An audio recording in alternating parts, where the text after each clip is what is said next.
कि एक समय था जब वर्ल्ड की जो रिचेस्ट कंट्रीज थी वो रूस अमेरिका नहीं थी, वो इंडिया था। कलाम साहब ने एक बात कही थी कि in the very old times the world was driven by the muscle power, after that it was driven by money power, and now it is being driven by the power of knowledge. यानी पहले शरीर की ताकत से दुनिया चलती थी, उसके बाद कुछ दिन पैसे से दुनिया चली, और अब दुनिया कैसे चलती है? ज्ञान की ताकत से चलती है। आज अमेरिका और रूस, फ्रांस क्यों हमसे आगे हैं? उनकी जनसंख्या भी कम है, शायद वो मेहनती भी हमसे कम हैं, लेकिन वो हमसे क्यों आगे हैं? क्योंकि उनके यहाँ शिक्षा का जो प्रसार था वो हमसे ज़्यादा हुआ, वो हमसे ज़्यादा एजुकेटेड हैं। हम लोग प्राचीन काल में हमारे यहाँ बहुत अच्छी यूनिवर्सिटीज थी, नालंदा यूनिवर्सिटी थी, तक्षशिला यूनिवर्सिटी थी, लेकिन जब मध्यकाल आया तो हमने अंधविश्वासों पर ज़्यादा ध्यान दिया और जो नॉलेज था साइंस का उस पर हमने कम ध्यान दिया, इसलिए हम विश्व में पिछड़ गए। एसएसटी में आप लोग पढ़ते होंगे, 10th के बच्चे एसएसटी पढ़ते हैं, कि एक समय था जब वर्ल्ड की जो रिचेस्ट कंट्रीज थी वो रूस अमेरिका नहीं थी, वो इंडिया था और वो चाइना था। चीन और भारत विश्व के सबसे धनी देश थे, लेकिन हमने एजुकेशन पर ध्यान देना छोड़ा। उसका नतीजा ये निकला कि हम लोग गरीब हो गए, हम लोग पिछड़ गए, हम लोग कमजोर हो गए।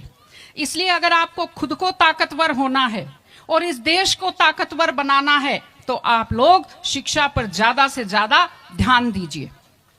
हमारी बेटियां यहां बैठी हुई हैं, आप लोग बहुत खुश किस्मत हैं, आपकी किस्मत अच्छी है कि आपने इस जमाने में जन्म लिया है जब लड़कियों को स्कूल भेजा जाता है, जब लड़कियां बराबरी के अधिकार के साथ आत्मसम्मान से जिंदगी जी सकती हैं। मैं अभी सोफे पर अकेली बैठी हुई थी, फिर उसके बाद शिफा जी आए और फिर उसके बाद संतोष जी आए, तो हमें जगह हमारी बढ़ती गई। मैंने कहा भाई पुरुषों सिंहासन खाली करो, महिलाएं आती हैं। तो आप लोग बहुत खुशकिस्मत हैं। आपकी दादी नानी कितना मेहनत करती थी, सांस नहीं ले पाती थी खुलकर, घूंघट से चेहरा ढककर रखना पड़ता था, जोर से बोल नहीं पाती थी, कानाफूसी में बात करती थी, और आप कितने सम्मान के साथ अपना बैग लेकर के पूरे विश्वास से आप स्कूल आते हो। बहुत खुशकिस्मती की आपके लिए बात है, आपको इसका फायदा उठाना चाहिए। आपको कोशिश करनी चाहिए कि आप एक मजबूत नारी बने, और आपसे मैं कहना चाहती हूं कि आपके ऊपर बहुत विश्वास करते, आपके पेरेंट्स आपको घर से बाहर भेजते हैं, अपने माता पिता को हमेशा अपने मन में रखिए।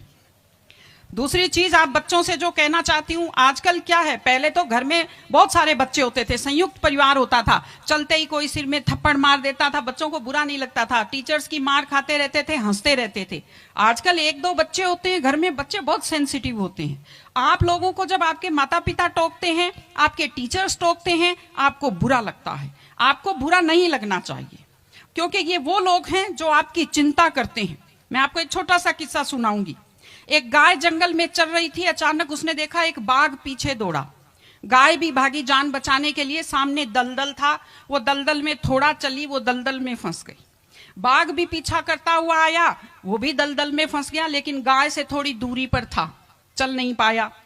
तो गाय हंसी और उसने बाघ से कहा, बाघ तू तो गया, तू मरेगा। तो बाघ ने कहा, तुम क्या हंस रही हो, तुम भी तो मरोगी दलदल में। उसने कहा, मैं नहीं मरूंगी, देखना। शाम को जब मालिक ने देखा गाय नहीं आई, वो 2-4 लोगों को लेकर आया। जब देखा गाय दलदल में फंसी हुई है, वो रस्से लाया, लकड़ी लाया और गाय को निकाल कर बाहर किया।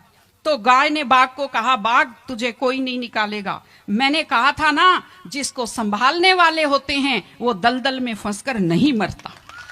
आपके टीचर्स और आपके पेरेंट्स आपको संभालने वाले हैं।